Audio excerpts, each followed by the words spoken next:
एक समय की बात है। एक छोटे से गांव में रमेश नाम का एक युवक रहता था। रमेश के माता पिता बहुत साधारण और मेहनती लोग थे। उनका सपना था कि उनका बेटा पढ़ लिख कर बड़ा आदमी बने। लेकिन रमेश का मन पढ़ाई में नहीं लगता था। उसे हमेशा खेल कूद में अधिक दिलचस्पी रहती थी। एक दिन गांव में एक वृद्ध व्यक्ति आए।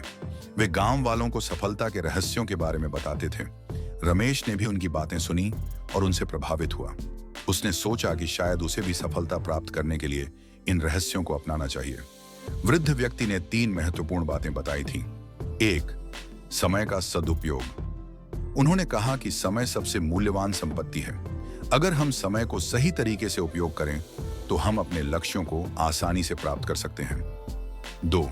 आत्मविश्वास। आत्मविश्वास हमें मुश्किल समय में टिके रहने की शक्ति देता है। हमें अपने आप पर विश्वास करना चाहिए और कभी हार नहीं माननी चाहिए। 3. परिश्रम। बिना मेहनत के कुछ भी हासिल नहीं होता। परिश्रम से ही हम अपने सपनों को सच कर सकते हैं। रमेश ने इन बातों को अपने जीवन में अपनाने का निश्चय किया।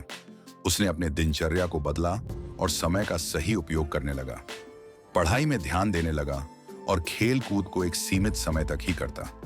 धीरे धीरे उसका आत्मविश्वास बढ़ने लगा और वह पहले से अधिक मेहनत करने लगा। कुछ वर्षों बाद रमेश ने पढ़ाई में अच्छी सफलता हासिल की और एक बड़ी कंपनी में नौकरी पाली। उसके माता पिता बहुत खुश थे और गांव वाले उसकी मेहनत और सफलता को देखकर प्रेरणा लेने लगे। इस प्रकार रमेश ने सफलता का रहस्य समझ लिया और अपने जीवन में उसे अपनाकर बड़ा आदमी बन गया।